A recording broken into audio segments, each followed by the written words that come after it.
So, Pawnee, it's had many names. The Paris of America, the Akron of Southwest Indiana, home of the world-famous Julia Roberts, lawsuit. Well, for me, Parks and Rec is just like that. It's had many names. First, there was, oh my God, that Amy Poehler show I can't wait to see. And then it was, oh sure, I guess I'll watch that Amy Poehler show again. But then a funny thing happened. It got funny. Really funny. I don't know when it all came together. Maybe it was during that same-sex penguin wedding ceremony. But it did happen in a big way. Now I refer to it simply as that hysterical show with one of, if not the, best comedic ensembles on television. Or Mike's Happy Time, for short. And the 22 minutes we spend in Pawnee each week is happy time. Amy and her merry band of misfits wring astonishingly big laughs out of that small town. And because at the show center is a heroine who is as good-hearted as she is good-humored, we come away every episode feeling like, yeah, okay, maybe this sucky planet isn't so bad after all. But you don't need me to tell you how great Amy and the gang are. You can tell them yourselves later. You guys ready to meet the cast? Nobody shows him any love as the Parks Department's favorite punching bag, Jerry. So today, come on, let's show him some. Please welcome Jim O'Hare.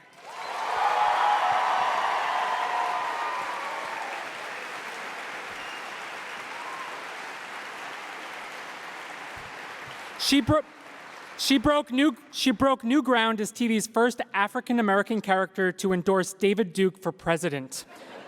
And its last. Her one true love is a car named Mercedes. She only has one name, and that is all she needs. Please welcome the real Donna, Retta. I like that, Mike. I like it.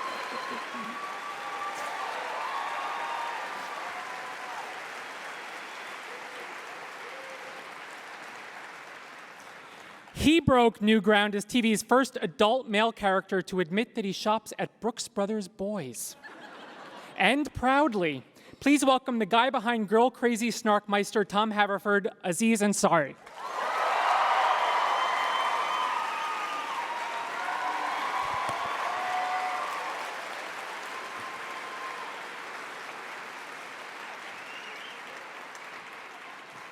Next up is quite possibly the only actress in Hollywood who is so pretty that she makes Rob Lowe look like Susan Boyle. Oh, and did I mention she's also funny and gorgeous? Anyway, give it up for Ann Perkins, Ms. Rashida Jones.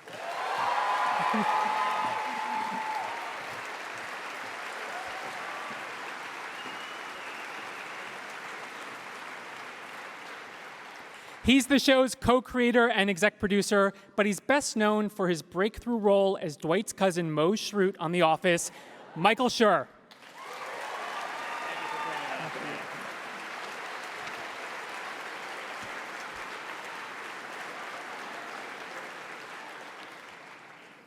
He's Parks and Rec's other creator exec producer, you know, the one who never milked a cow at Schrute Farm. But you know him too. His work on SNL, The Simpsons, King of the Hill, and The Office won him so many Emmy Awards that on dark and stormy nights, the statuettes come to life and give each other awards. Please welcome Greg Daniels.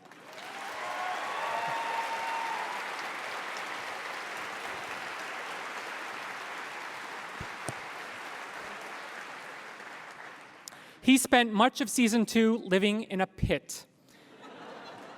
But he's also been the lead singer of Teddy Bear Suicide, Mouse Rat, God Hates Figs, Department of Homeland Obscurity, Flames for Flames, Muscle Confusion, Nothing Rhymes with Orange, Everything Rhymes with Orange, Punch Face Champions, Rad Wagon, Puppy Pendulum, Possum Pendulum, Penis Pendulum, Handrail Suicide, Angel Snack, Just the Tip, Three Skin, and Jet Black Pope. And he gives a mean shoe shine. He's the adorably dim-witted Andy Dwyer, Chris Pratt.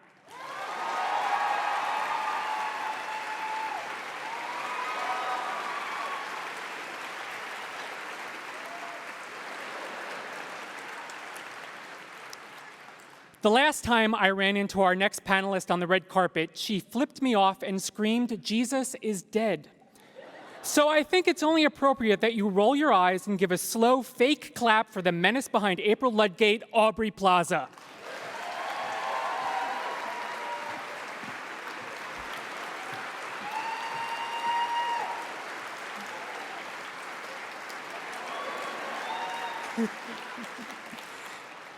By day, he's Leslie's libertarian boss, Ron Swanson.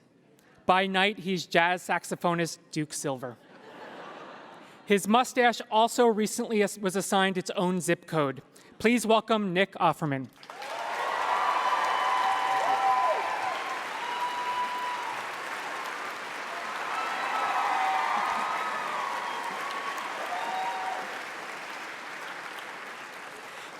He's the newest member of the cast, the bad cop to Rob Lowe's good cop, the brains to Rob Lowe's looks, the frosted to Rob Lowe's mini wheats. Wait, what? Anyway, he's the Sahara dry-witted Ben Wyatt Adam Scott.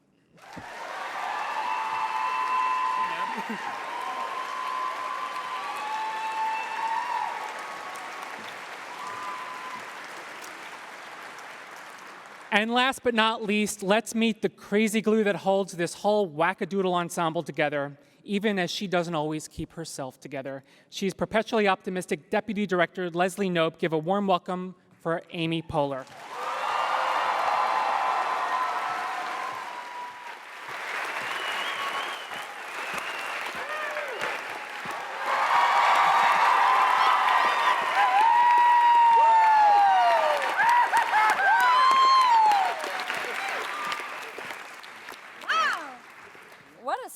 What a nice reception. Yeah. Yes. Now, let's be serious. Yes. No, actually, before we start, I just, let's get serious for a moment. I know, Mike, you were joking before a little bit, but really, how is Rob going to be able to juggle Parks and Rec and 2.5 Men next season? What is the scheduling going to be like? It's gonna be hard, I'm not gonna lie. No, this is very silly, and there's no truth to that weird rumor that occurred the other day. Rob is a full-time cast member on the show, and before you guys think you're onto like a scandal, he's looking at colleges with his kids on the East Coast. That's why he's not here tonight, unfortunately. He's a full-time cast member of the show. He has a very long, multi-year contract. This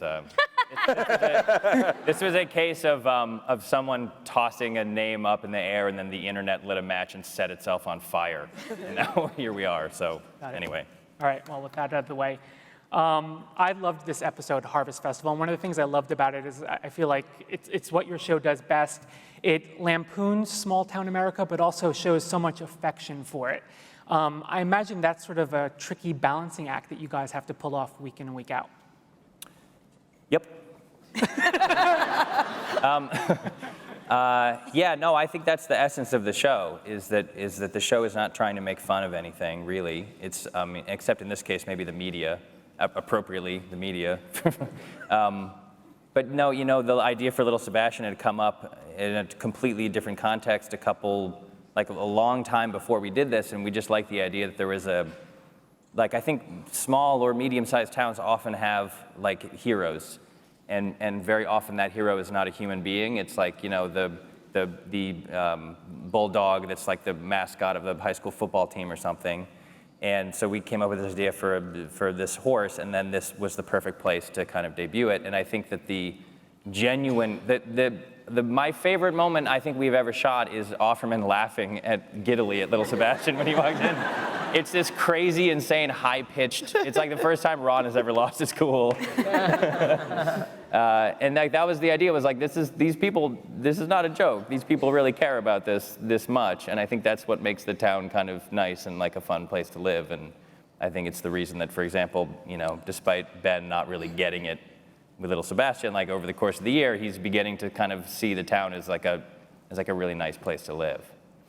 So talk to me about the conception of the show. Originally, was it sort of going to be an Office spin-off, and then it sort of evolved into something else? Is this just you and me talking? Yeah. Everyone else going off?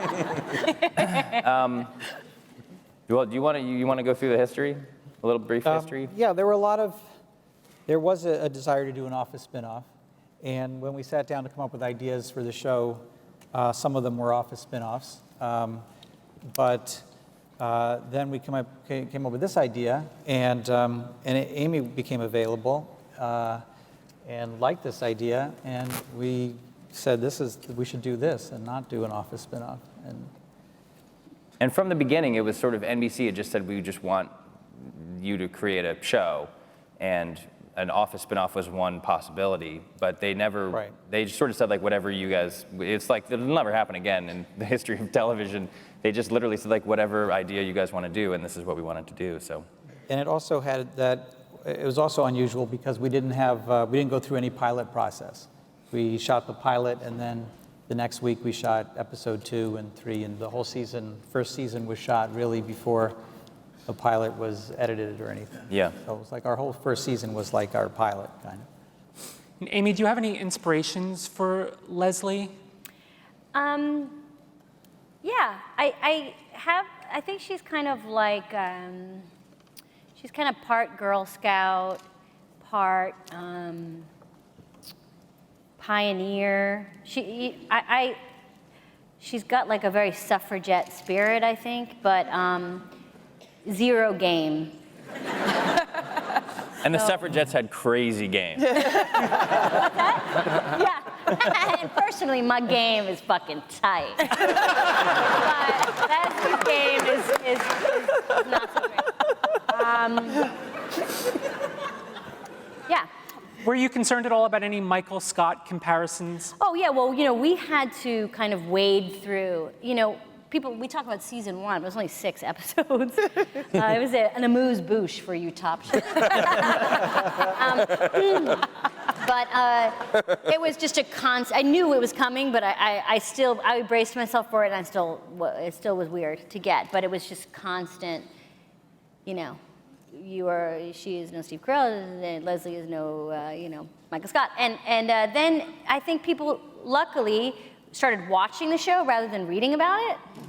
And I would recommend that to anyone. The good thing to do is to watch a show or listen to music rather than read about it, and then decide if you like it. And then I think it just kind of evened out. Yeah. In my intro, I was, sort of half joking about that first season where it sort of had a tepid response from viewers. It feels like the second season is where the show really came into its own. Did all of you guys, the cast, well, not you, Adam, but get a sense of that? Get a sense of that something was sort of like clicking here by season 2? Yeah, that's when people started tweeting. Season 2, everybody was tweeting. We were like, oh, so we are good, okay. Like any show, especially like comedy shows, the first few episodes, it's usually kind of figuring out. Like you watch like the first few episodes of Seinfeld, it's way different than what it became. I think it's just a matter of like figuring out the characters and figuring out what the show is, That's so true. I was watching like a super early Seinfeld the other day, and like Jerry was like the kind of like neurotic one who was like, what's going on with this girl? And George was like, here's how it is. and I was like, what show is this? They just at some point they just went, nope, you're gonna be over here. You're gonna be over here. Yeah, it's totally true. Yeah. I also think there was some great stuff in those first 6 episodes too, though. Oh yeah, I mean, it's like someone saying like, your baby used to be ugly, but now it's cute. It's a very weird compliment, but we were, I'm very proud of what we did in those first 6 episodes, and I think everybody would be, Also, it was an unfair comparison. We did 6 episodes, and then we did 24. Yeah. Right. You don't have to be so defensive, Rashida. To me, I will come over there right now. Adam, you're the new kid on the block. What was it like coming into a show that was already sort of, on its legs and off and running? Was everyone sort of welcoming to you, or? Yeah, everyone was really cool. I mean, it was potentially really intimidating because I was really into the show to begin with, and so to kind of walk in and see the set and all the characters and everything, it was really strange. But being the new kid in school is always a little frightening at first, but everyone was really, really sweet. And we kind of all know where it's going here with the Leslie Ben thing. My question is, have you guys started practicing kissing, or are you nervous about kissing? Talk to us about that, Amy. About what we do, about how we practice. How you prepare for. You want like a step-by-step? Yeah, I mean, Yeah, a let's get month graphic. before Adam was even on the show, invited him over to my house. And I just was like, come in. And then I was like, right? Did you like Yeah, and I was like, what's up? You want to kiss? Yeah. And you know what? It was fucking on. Yep, Tight. like My your game game. is tight.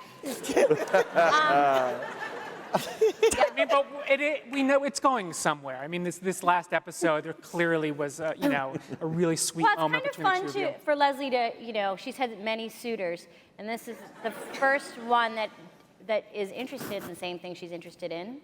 And they're very evenly matched, which I think is always interesting to see and whether or not that works. But yeah, and I think that Pawnee is like Leslie's child. And if you start to like Pawnee, Leslie's like a single mother, and Pawnee is her kid. And Ben starts to like Pawnee, and if you're nice to my kid, then I will have sex with you if I'm a single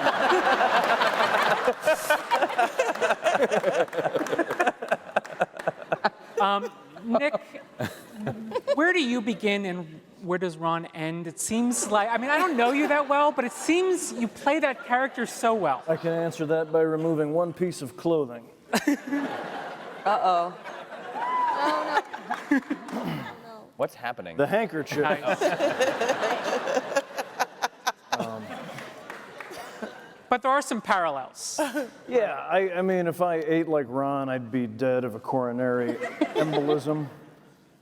Is that a real thing? Yeah.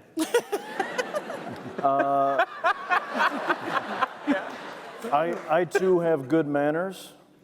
I too have a healthy set of whiskers. Yeah. That's about it. I love to eat meat and eggs. Who on the cast is most like their character and most dislike their character? Aziz is, Jim is not, O'Hare. and Aziz and Jim, frankly, but Aziz is not like Tom. Like Aziz is not a dog. Not like Tom at all. We're both just small Indian men. That's where the similarities end. After that, he's a different man. And Nick, how are you going to top Ron and Tammy too? I mean, it's just insane. God, full penetration.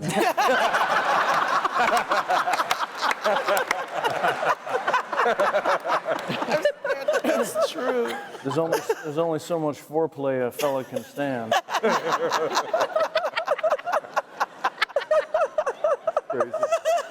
What is it like working with your real life wife like that? Well, it's crazy. I mean, it was, my wife is a comedy legend, and I'm such a big fan of hers. And when I'd go watch Will and Grace be made, I would have sort of childish daydreams of I hope someday I grow up. Like when I get old, I want to work with my wife when get a big boy job, and. So to be on a set on the same lot where Will and Grace shot, we were shooting a scene in this last season where my wife was rubbing her breasts on my arms to try to make me crack. And I said, what a lucky bastard am I that you're my wife, I'm in a scene with you, you're rubbing your tits on me, and I can go have a sandwich in a minute if I want to.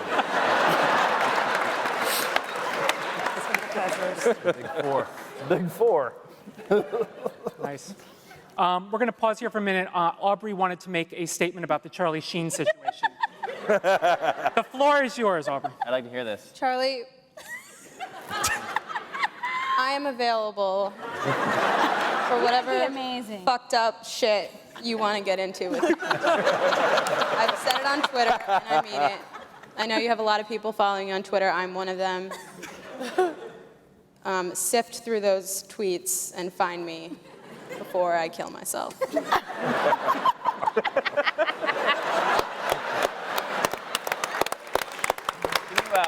Do me a favor and ask the question again about who's most like their character. Did you change the character at all when you cast Aubrey? Like, what did you No, we initially- wrote the part for Aubrey because Aubrey, Allison Jones, who is along with Nancy Perkins, was casting our show, called me and said, you got to meet this. I just met this girl and she's the weirdest person I've ever met. And so then like seemingly about 11 seconds later, Aubrey Plaza showed up in my office and for an hour made me more uncomfortable than I've ever been. Like mostly just by not saying anything, but just by like kind of staring at me with a look that was like simultaneously like you're old, and like I don't like you that much. And that was what I was getting. And then Greg came in and she did the same thing to him. And then she left, and I immediately just sat down and wrote a scene in which Leslie, it wasn't a character in the pilot as it stood at that moment, but I just wrote a scene where Leslie was trying to like get a young sort of like college age intern to do something, and the college age intern made Leslie feel the way that Aubrey had just made me feel. And we didn't really even, we just like called NBC and we're like, we're gonna put this character in and this woman is gonna play it. And we ended up having to put her on tape, I think, just for appearances, but the character was designed around the real human being. And she is obviously, she's different than her character in many ways, important ways, but there are also a lot of similarities. I don't remember any of that.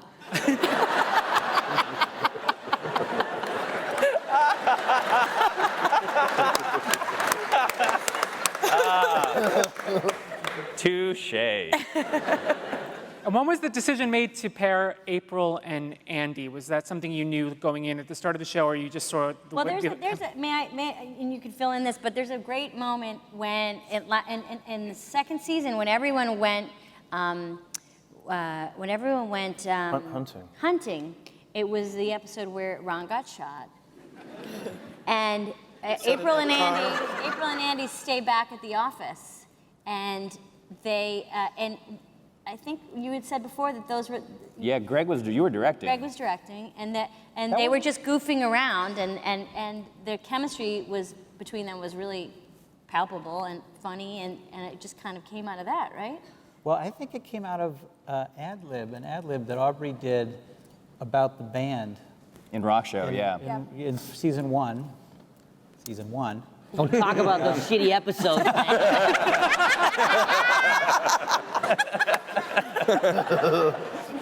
and he was just talking about the band, and she made the choice to be really into the band, and Well, it was like everyone was gathered around. He was trying to explain what kind of music his band played, and everyone was like, I don't get it. And I was like, I bet April would like kind of think he's cute and get it.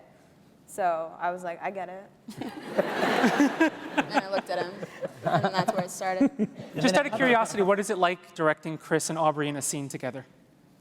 well, at the start of the show, start of that episode, Chris came up to me and sort of whispered, he's like, I'm going to make her completely melt in this stuff. Do you remember that? You were like, you had a whole plan where you were going to pound her with Pratt charm and I just heard melt and pounder, and that didn't happen.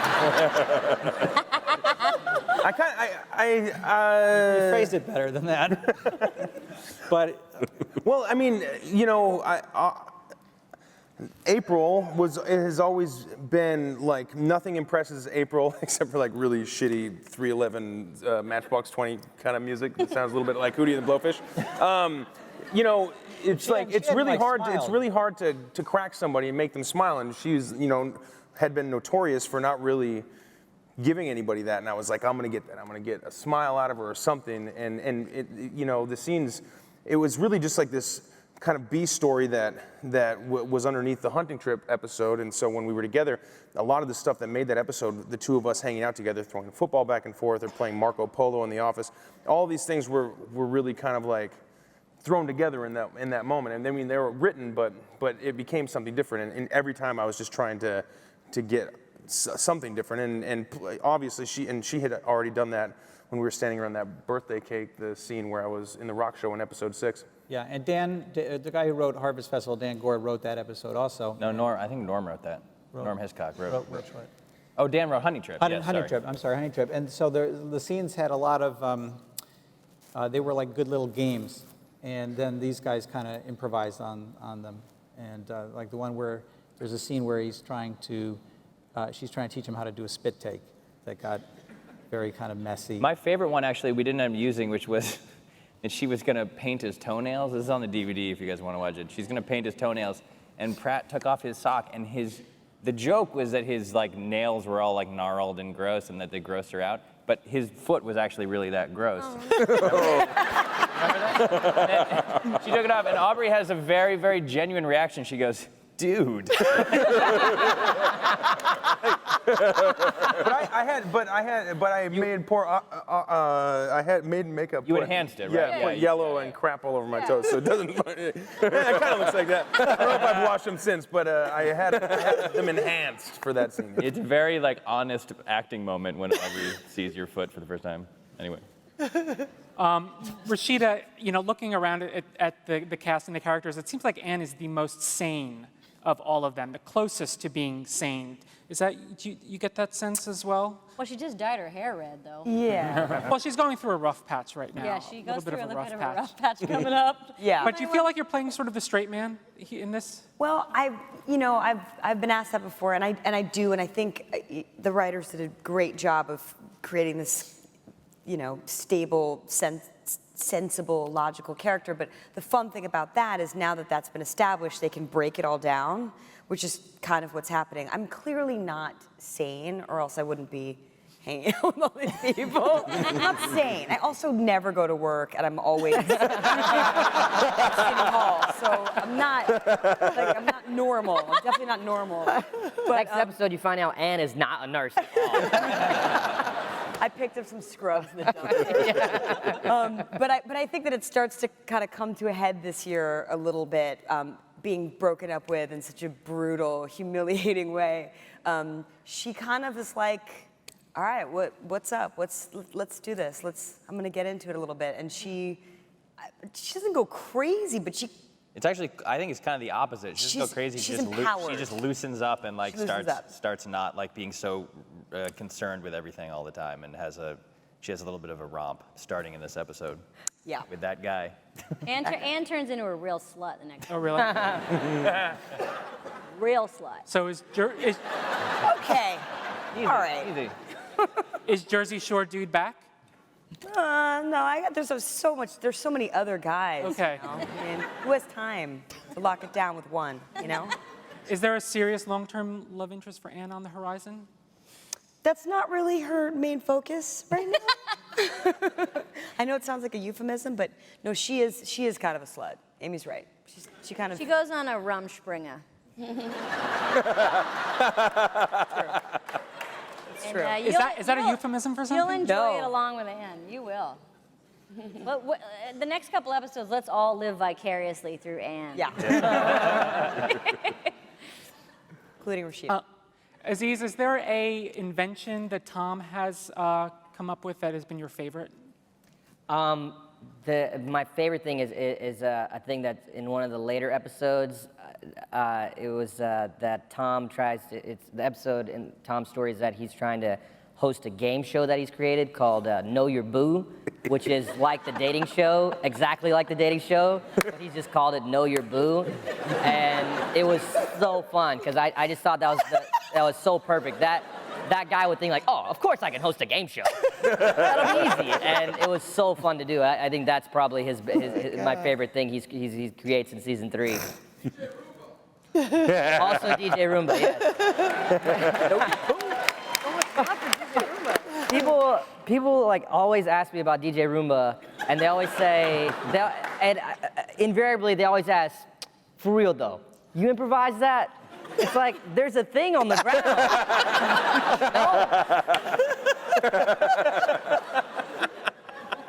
No, for real. You made that up on the spot, right? What happens when Tom, one of these inventions actually takes off? Have you thought of that? Is that coming? Questions for Greg and Mike. Well, I think what's very appealing about Tom is that he is a big dreamer, and there's Know Your Boo coming up, and he also invents his own kind of liquor called snake juice,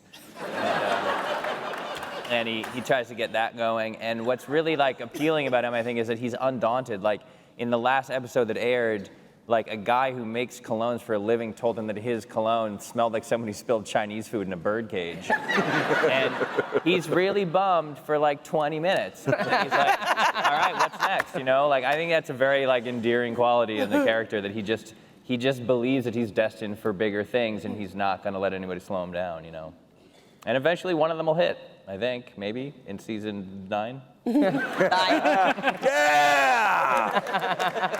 How do you guys feel, speaking of that, how do you feel about the show's renewal chances? You have not been renewed yet. Are you feeling optimistic about that? Are you looking for other work?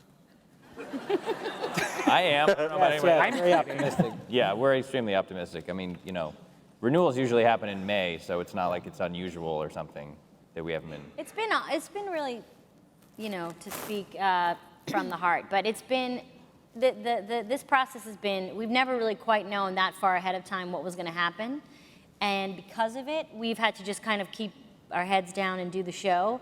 And it actually, the support we got, and I would say probably most of the people that supported us are here in this room tonight, because that we got when we weren't on the air was so incredible, and it made such a difference, I think, in the path of the show, but it really made a difference, I think, for us personally in our lives and how we did our work and stuff. And we're so indebted to when we weren't around on the air that people noticed and they cared, and it made a huge difference for us. So, this is so cheesy, but like, it's just been like a constant gift to keep being able to do the show. And so we've never ever been fully able to super exhale, but I think that this is the beginning of us being around for hopefully a long time, and it's because of the people that have supported this show.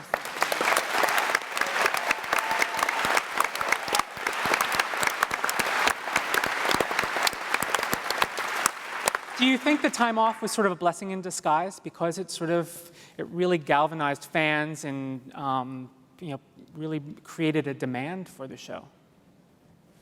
Well, when NBC told us we were going to be a mid-season show, obviously we were disappointed, but we sort of all came to the same conclusion, which was there's only one way to do this, and the way to do this is to put our heads down and everybody do their job, and the writers need to write, and the actors need to act, and the editors need to edit, and we said at the time, The problem was that we were all doing each other's jobs. Yeah. Then we got that corrected. That's why season 1 had those problems. Yeah. Most of the actors in season 1 are editors, and they're not, they're good, but they're not as good.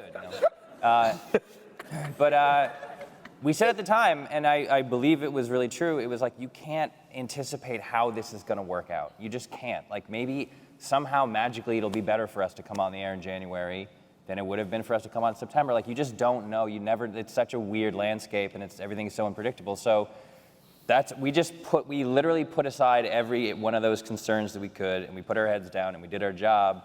And we shot essentially all of season 3 before we ever knew if the show was going to be on the air.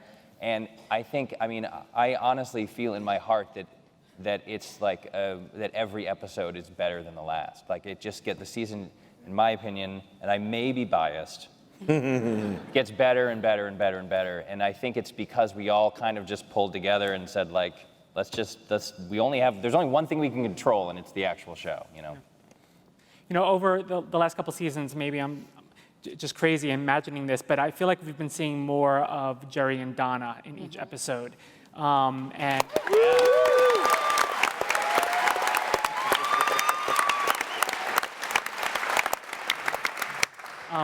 First, for Jim and Retta, is it fun to be given more to do, I imagine? No. No. It's been great. And anytime there's a Jerry slam, I'm happy. Yeah, and it's a gift to be working with not only the writers, but the producers and these actors. Every day's a gift. Love it. I don't like getting lines because I don't like memorizing them. I love it. I love the show so much. I don't read the full script before we go to the table read because I love to hear. Like, I almost passed out once Ron and Tammy too. I almost passed out at the table read. I laughed so hard I couldn't breathe, and I was like, oh my God, I'm getting dizzy. And I remember getting on an elevator with Greg once. And I can't remember how we got into it. And I was like, yeah, I haven't read the script. Greg's like, you haven't read the script? I was like, oh shit, I just told the secretary. I was like, no, I just like to listen to, I like to hear it. So I'll look really quick, make sure I know all the words. There's no big words in my part. And then after that, I wing it. And I sit back and I, laugh at Nick and Amy. And Chris makes me pee all the time. Chris Pratt at a table read is brilliant. One of my best favorite at table read. Yeah, Chris Pratt at the table is amazing. Amazing. Table read. Yeah. Oh, yeah. Yeah. You're all invited to the next table read. We're Table going to do reads all our and fun table runs reads are from my here on favorite. out in this room. Terribly skewed as to how. Yeah, I visited the set a couple months ago, and I got a sense that you guys, I know it's a cliche to say it's like a family, but that there was a lot of affection in this cast and that you guys got along really well. The question I have for you is, what happens when the reporters leave the set? Naked. Me and Rashida get in a bitch fight, start pulling each other's hair out. Usual stuff. But was it instant sort of chemistry, or did you? Yeah. I know this is not interesting to say this, but Well, it let's was. move on then. Yeah. Yeah, it was. I mean, some of the people knew each other. I think everybody pretty much knew, almost everybody knew of each other's work. And, you know, Mike and Greg set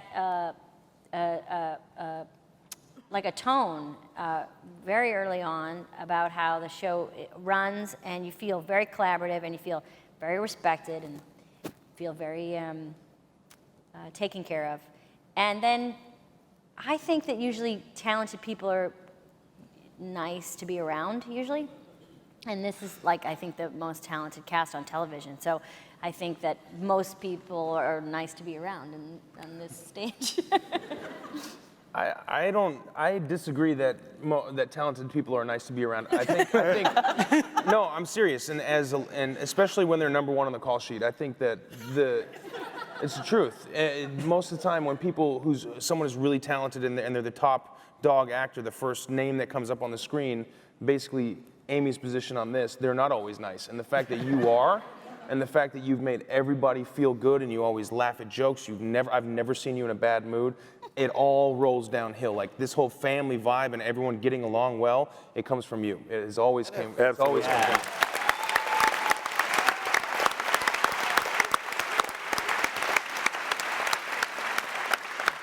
I just want to interject. I was at an audition the other day for a big feature. But anyway,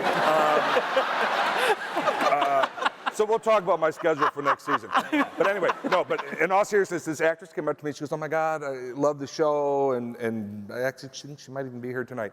But she said that the word's out, we're the show to get on because it's so much fun to work at. And I loved hearing that because that is the truth. It's a great show to work on, and I love that word's out like that. It's true. Like my first day, because I was essentially glorified background. It was my audition. I think you guys made up a scene for me to do because it wasn't. It was never in the show.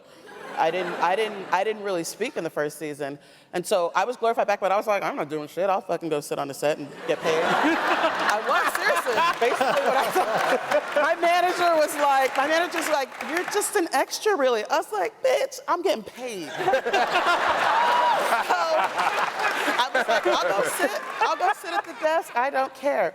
And, you know, the first thing, Amy came over and was like, she said hi, and she was very, and I was like, whatever. And then we did this thing, and we're ad-libbing, and she asked me a question. But I remember what it was. Greg did a thing where we rehearsed in the space for a while, because the space that Dan Bishop, who designed the set, also did Mad Men, and he's a great set designer, and he made an amazing space. And when you're in the set of Parks and Rec, like you can see everybody and everything works, and you feel like you're really there. So Greg had me do this thing, this kind of exercise before we started, where I had to go around and give a tour of the Parks Department.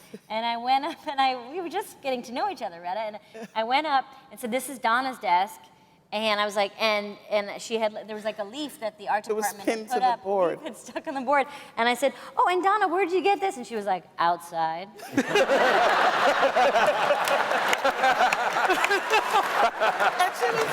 And Amy was totally cool. She was like, "Oh, okay." And then they got quiet. She goes, "Oh my God, that was fucking hilarious."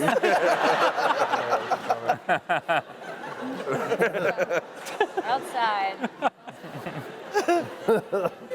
Well, let's talk a little bit about what's to come. Maybe throw in some spoilers here, but we saw the Harvest Festival arc pretty much ended. So what is the second half of the season going to be about? Well, I can talk about this now because you've all seen it. It's always hard to discuss it if people haven't seen it. But the festival is a big success, and the the second half of the season is sort of about what happens to a woman who's the second in control of the parks department in a medium-sized town when she almost single-handedly pulls off this massive thing. And her profile is sort of raised a little bit, like people who were, it's not like the governor or anything, but people like within the government who sort of take notice, and her profile begins to kind of increase a little bit. So that's her sort of professional arc, is what's the aftermath and what happens to someone when they have a big success. And then there's, of course, a personal arc, too, which is that, she's had a kind of tunnel vision about the Harvest Festival for so long that I think she's probably been a little bit blind to the fact that Ben is pretty obviously kind of into her. And once the project is over, that starts to maybe dawn on her a little bit. And so they begin to kind of, they begin to like tap dance around each other. And that personal arc plays out for the whole rest of the year. What about April and Andy? What's their journey like? Engagement maybe by the end of this season? Well, their design of this relationship in our minds was like, these are two pretty young people who are kind of, they're kind of morons a little bit. And like, in this episode, the whole thing almost comes crashing down because April says, "I love you," and Andy says, "That's awesome sauce." And high fives her, which is not the most romantic thing you can do in that moment. So, the design of it from the writer's perspective was like, these are like young, kind of impetuous people, and they kind of have a roller coaster. They're on a roller coaster, is the simplest way to put it. And they like each other a lot, and so they're kind of clinging to the outside of the roller coaster as it whips around the track. Would you agree that Andy his character has changed the most from the beginning? It seems like at first he was, sort of this guy who was mooching off of Anne, wasn't really actually a nice guy at all. It seems now that he's just this lovable buffoon. And would you agree that that's sort of, that he has evolved the most? I'd love to hear you talk about that, Chris. Oh. Who did you think that was pointing? I didn't know. Yeah, Chris, I'll take this. Yeah.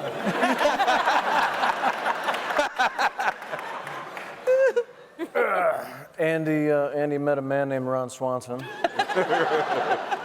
And now he has much better manners. Yeah, that's right. I don't know. It sums it up. I think I met Ron, and here's the thing: is like, and you were asked the question, who's the most like their characters, and the thing is we're all sitting, except for these two, we're all sitting up here. We're actors, and we're doing this show, and people talk about the improv, but the thing is this is not our medium. It's the writers and it's the creators of the show that created these characters. So people ask me about my character, but it's not really mine. It's kind of ours, and the reason that it went from Andy being kind of like a dickhead is I think that maybe that's what they thought originally, and for whatever reason I always get auditions to play the dickhead. It's like oh, we need the douche dickhead, let's get Chris in here, and then I go in and I'm like, oh, play, and then as it evolved and week after week, these characters are allowed to evolve because you're writing a new script every week, and so then they were like, I don't know, maybe looked at me and they're like, hey, he's actually not that much of a dickhead. Like, let's make the character a little, let's draw from certain things that we see in Chris to make Andy. And I think that's the same thing with all of us, like the wood shop that is Ron Swanson's wood shop on the show is actually Nick's real wood shop that he has here in LA. And, I think, didn't you bankrupt a town when you were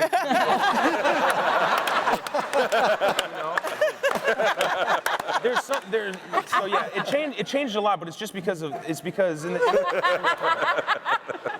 I don't know. I don't. There's always one thing. I think there's always like a moment when like characters kind of like, for writers, when it's like, oh, I get it now. And for me, at least for Andy, it was in the episode where Tom has to move, and he's doing all these really sneaky things to get people. Like he got Mark to loan him his pickup truck and everything, and he's conning all these people. And he goes up to Andy and he goes like, Andy, interesting situation has arisen. I have to move out of my house. And Andy goes, oh, can I help you move? Like, and it's like shocking. It's like that. And he's like, I'm so good at it. I'm really good at it.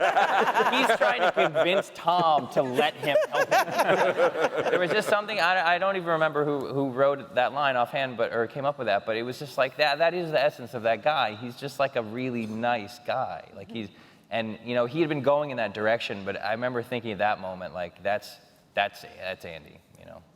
You know, I solicited questions from my readers, and one of the most popular ones after is Rob Lowe leaving to go to Two and a Half Men, was, when is Paul Schneider coming back?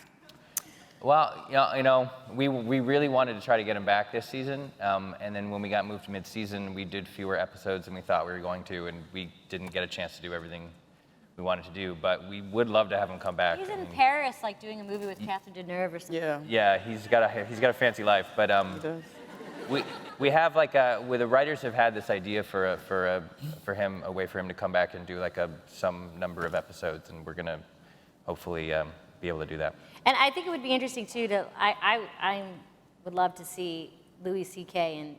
and Adam together. Yeah. Adam and I are both big fans of his work, and I think it'd be very interesting to have those two characters. And he was so amazing on the show, Louis C.K. Oh my God, he was great. Yeah. Do you think he's Leslie's soulmate? I don't know. It's tough. It's tough. I don't know, because they're very different.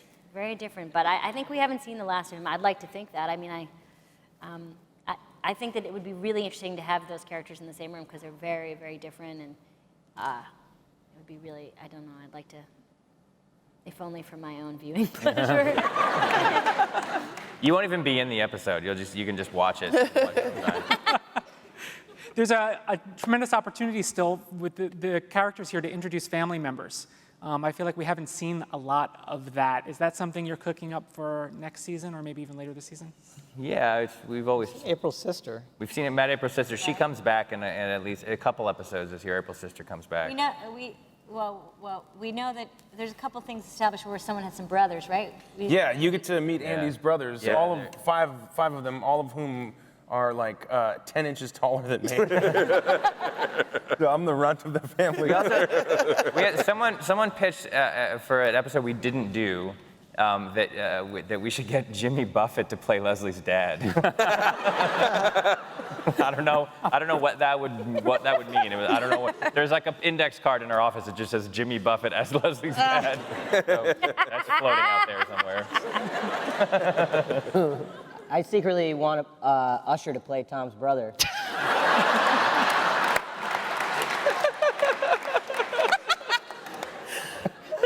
He comes down from the ceiling like he did in the Super Bowl.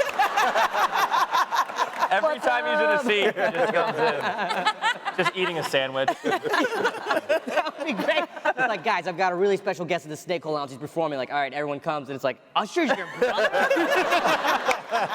Yeah.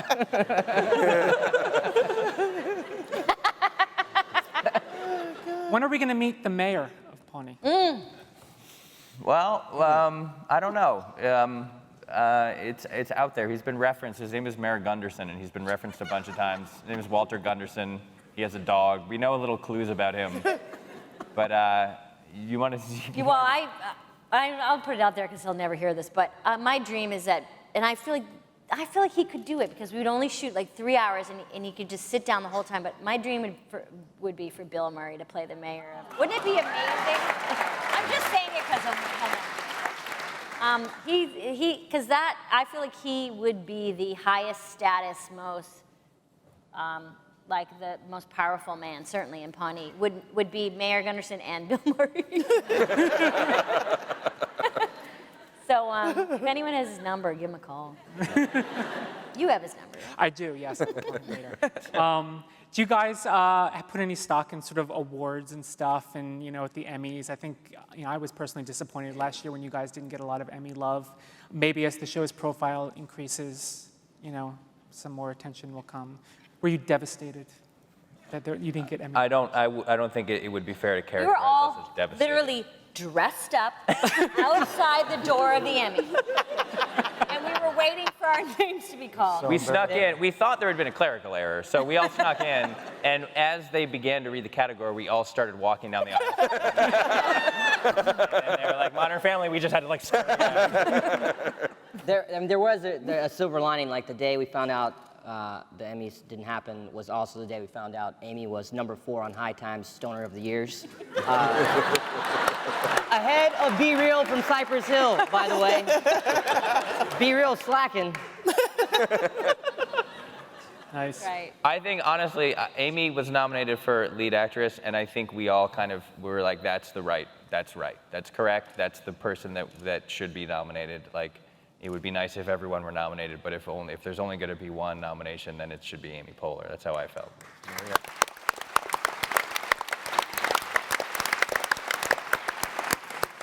I think we're going to open it up to questions from the audience now. Now, please wait till Tables are turned. wait until the microphone is in front of your mouth before you start asking They should dim the lights on questions, us. please. Back there. Hi. Hi. I love you. Okay, next. I was just wondering, what's your guys' favorite fictional character, and who's your favorite character you've ever played? Ooh, fictional character in television? Ever? Great question. Just think of every movie, every book that's ever been written, every TV show. What an amazing question. We could seriously spend 45 minutes on this question. Go for it. Anyone got it? I think, can I guess your answers? Yeah, I know Amy pretty well. I'm gonna say RoboCop and Amy Poehler. Leslie Knope. My favorite fictional character is RoboCop. My favorite character I've ever played is Leslie Knope. Yeah. You should play RoboCop. That would be an interesting turn for the reboot. I'm sorry, but that favorite fictional character is a cute question, right? That's a nice question. Anyway, Good question. Good question. Anyone else want to give their favorite? John Rambo. This is gonna sound like a joke answer, but my favorite fictional character of all time is Cookie Monster. I'm dead serious. No one to this day makes me laugh as hard as Cookie Monster. Including everyone on this panel. My favorite fictional character is Esther Blodgett from A Star Is Born, the original. Oh, God, so. What? Judy Garland played her, and it was really good. That's my I want to hear favorite. Offerman. I want to hear Offerman's answer. I can't, it's a toss-up between the Reverend Jim Ignatowski from Taxi Nice. and Post-Captain Jack Aubrey from the Patrick O'Brien novels about Her Majesty's Navy.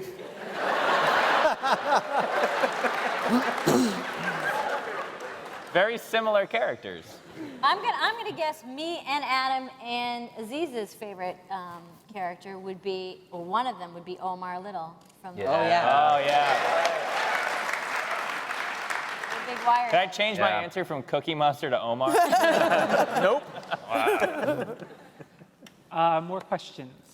See how good that was? What is this, like 15? This is a great question. One right here. Oh, this better be good. Gotta follow that up. Hi, where's my camera? Way back there.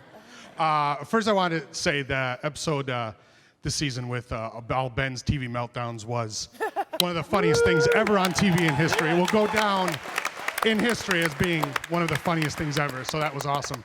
But I was wondering if you could explain to us why Chris never does any work.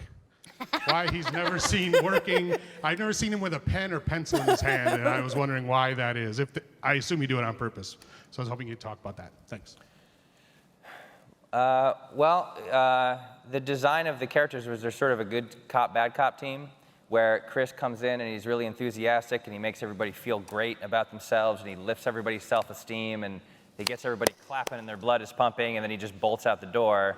And then Ben has to tell them all that they're fired, you know. And I think there was a talking head that we had to cut in the season finale last year that really explained this, where Ben says, you know, when Chris did this job alone, nothing got done. And when I did the job alone, I got death threats. But together it seems to work. And that was sort of the design of it, was that Chris doesn't actually do anything except soften the blow of the actual work that Ben does, so.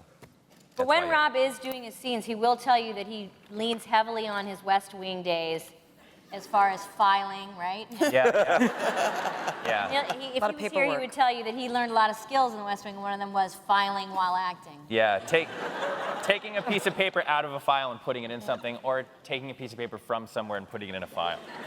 Yeah, I learned from him how to, like, when a scene starts, you can just be looking at a file and then, yeah, what's up? And then you take it.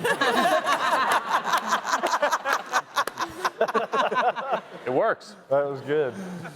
It's like, wow, that guy's smart. Yeah. He's filing something. He was just finishing something. I feel like if Andy did that, you would definitely guess that he was like sneaking and peeking at someone's stuff. Oh, this isn't mine. Hey, what's up? What are you doing?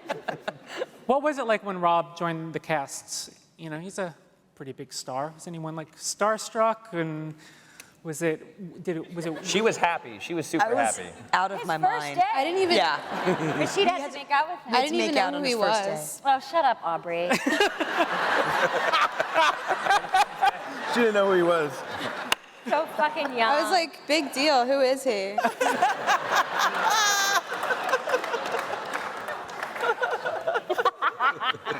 Rashida? Yes, I was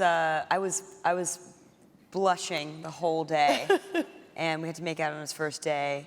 And you never know. You don't ever know with people what they're gonna be like. And he's so cool, and he's so sweet, and he's so fun, and he's so game. Yeah. Like, you can make so much fun of him, and he doesn't care because he's that good looking. It doesn't matter. It's really true. What are you gonna? You're not taking anything away from him. He still looks good. I live it. I live it. I know what she's talking about. I get it. Where did the idea for the viral video come into play where Rob just has this meltdown on set? We had a day on the set where we had like 6 extra hours that we had nothing to do with, and that makes us all feel uncomfortable. So we wrote a bunch of promos to just do little short films for the internet to promote the show. And the writers came up with that one. I was out of the room. I take 0 credit for it because I was out of the room, and they were like, I came back into the writer's room and they were like, and they wrote it, and it just was obviously like a way to make fun of the fact that you know, he's Rob Lowe, kind of. And what was so great about him, and this says a lot about Rob, I think, is I emailed it to him and I said, listen, man, we wrote a bunch of these little promos. We wrote this one for you. It's a little bit insane. You scream and curse at people and throw coffee in Aziz's face, and you know, and you punch Adam Scott in the face. And if you don't want to do it, I totally understand. And I kid you not, within 5 minutes, he had written back, and he had written in kind of Chris Traeger typing. It was like, "Are you kidding? We are totally doing this." And then before I was done, he was calling me on the phone and saying like, this is so hilarious, and like that's just, he's like a very funny, nice guy that is like fits right in. So we're happy to have him and continue having him. Questions? Let's get these guys up here.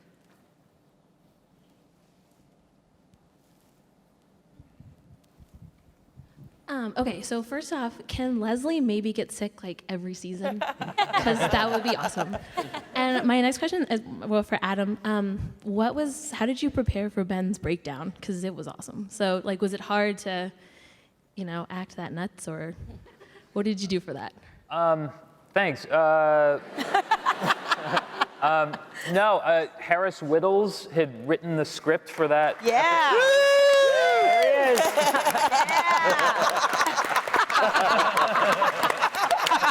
All right, that's probably enough applause. So I just kind of did what he wrote, and he it was so funny and clear, and I just tried to do what he wrote. It was It was all kind of in there, So I thought it was really funny, and I just didn't want to screw it up, basically. Can I just say that, like, I just want to say this publicly, that this, like, writing for this cast is like every writer's dream come true, because every single cast member is a Swiss Army knife. And you can literally just go like, we're gonna do this today. And Adam had basically played the straight man in the first, 6 or 7 episodes or whatever. And then it was just like, now we're gonna unleash this thing on people. Like, and it's like that with everyone. Like you can, like Andy can be like a complete moron for 30 episodes in a row. And then you go, now this is a romantic story, and Pratt just like clicks into that and is great at it. And I just want to like thank you all for doing the show. It's incredibly fun. I mean that episode that aired last week, that Indianapolis, where Tom has his dreams crushed by the cologne guy, like. There's a really serious scene at the end there when Adam comes over and brings him a drink and tries to cheer him up. And Aziz fucking knocks it out of the park, like on just a straight dramatic acting. Like, I don't know. I'm just like tooting all of our horns now, I guess. But it was really fun to watch people react to that episode in particular, because that was like an entire world of that character that had never been seen, and then just on a dime, like Adam can pull that out of his pocket. So anyway, that's all I wanted to say. We had another question over there.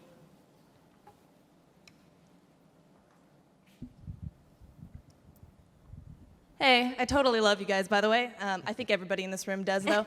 I'm wondering if there are actors or comedians who inspire you, and I'm particularly wanting to know about Aubrey, since she doesn't seem impressed by anyone.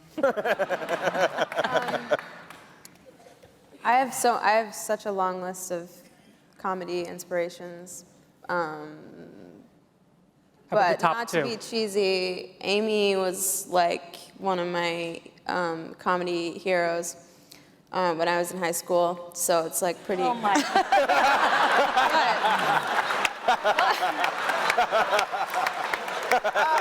serious. Let me be serious. God. No, I know. Sorry. You're being serious. Thanks, Mommy. I'm sorry. No, really though. I did improv at That Bright Citizens Brigade Theater, which is a theater that Amy started. So like and that place is awesome. And I was really into that stuff in high school and Saturday Night Live. And Plaza was an intern at SNL when I was there. Yeah. And she was in the art department, and we're all like the cool people were. Yeah. And we never met. And you never talked to me once. Busy. I have a lot. Too many to mention, but Amy was like a really big one for me. So this is crazy. Anyone else want to grab that? No? Who are yours, Aziz? Nobody. No, I don't know. So many. Working with everyone here, I feel like I've learned so much from all the people here, and yeah, it's hard to say anybody. I mean, yeah, I'm definitely very inspired by all the people here. More questions in the back there? Yep, right there. Yep. Yes, a quick comment, question, and a suggestion, rapid fire style.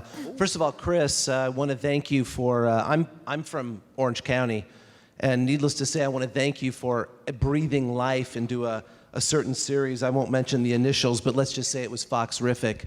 You probably added a season for those folks before you came to Parks and Rec. My question is to Aubrey, and that is, I just want to know what Joe Biden is actually like, and are you nuclear? And second, and finally, my suggestion is, if you guys can't get Bill Murray, which I think would be great, he's a real heavy. I can't think of anybody more Midwestern than Gaffigan, so go for it. He'd be great. He's great. I love him. He's doing the championship season right now in New York. Everybody should check that out. It's great. I just saw that. It's good, huh? Yeah, it's good. It holds up. It's not too musty. Yeah, we'll discuss it later. We have time for 2 more quick questions. Right there, the guy with the white shirt right there. My question is for Adam. You've just done Party Down, and now you're on Parks and Rec. And to me, these are like the two most amazing comedies of the decade. And I just want to, I know a lot of people ask you what's different about them. I just want to know what do they share? Why are they both so amazing, you know? So. Well, I had never been on a big network show before. And Party Down was very small, low budget, and so my big question going into this was, what's going to be different? Is it because we were a small core group of people, and it kind of felt like us against the world, and we were all kind of just banding together and doing it together as a team effort and everything. And I didn't know if that was now going to be lost in, you know, the spirit of what I felt on that show. And coming over here, it was lovely because immediately it was exactly the same, if not more, coming into this group. And it just with nicer craft service, basically. It does not feel like some fancy show. It feels like a group of people, just a group of friends together, just coming up with funny stuff. And it couldn't be a better place to go to work. And it was a lovely transition. But it does sound like the common denominator is you. Pretty much. I mean, that's what I'm saying. One more question. Let's make it a good one, people. Oh, that's so much pressure. Right there in the center. Oh, getting saucy. Wait till the mic. Hello, everyone. So you guys have had a lot of great guest actors like Andy Samberg, Louis C.K. Do you write the roles around the actors that come and want to work on the show, or do you have the roles and cast these great guest actors? Mostly, I think we write the part and then figure out who should play it. And, like with Fred Armisen was on the show playing a crazy Venezuelan guy. And we had this, the idea definitely came before Fred, but then it was like, oh, he's the only guy we should get. And that's part of the fun of being on SNL, I think, for Amy and me, is that like we still are friends with a lot of those guys. And so, you know, at least with Fred and Andy, it was like we just called them on the phone and say, come hang out with us for a week, you know. But we wrote a role this year for someone and figured out it should be Parker Posey, and then called Parker Posey. Amy got in touch with Parker Posey, and it was like, yeah, sure, I'm free that week. You know, it feels very like casual and fun. The Louis C.K. thing, I have to say, I always want this on the record that we had idea for a character of a kind of just an average Joe kind of cop, but the idea was that he was super hunky and really handsome. And we went to talk to Amy about who it should be, and Amy was like, how about Louis C.K.? And we were like, just look at the character description just one more time.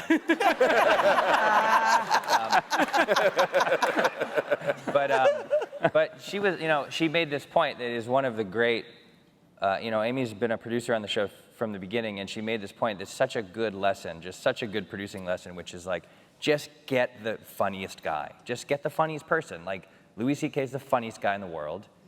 Get him and put him on your show.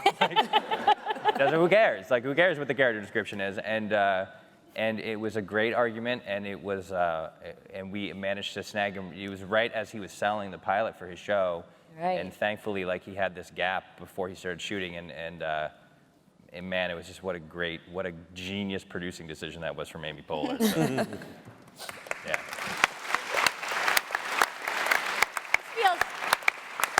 That feels like a natural place to Yeah, I end. think so. Yeah. Unless, Aubrey, you have any final thoughts? I think Charlie Sheen should play the mayor. Thank you, everyone, for coming out tonight. I appreciate it. And thanks to the cast for coming out.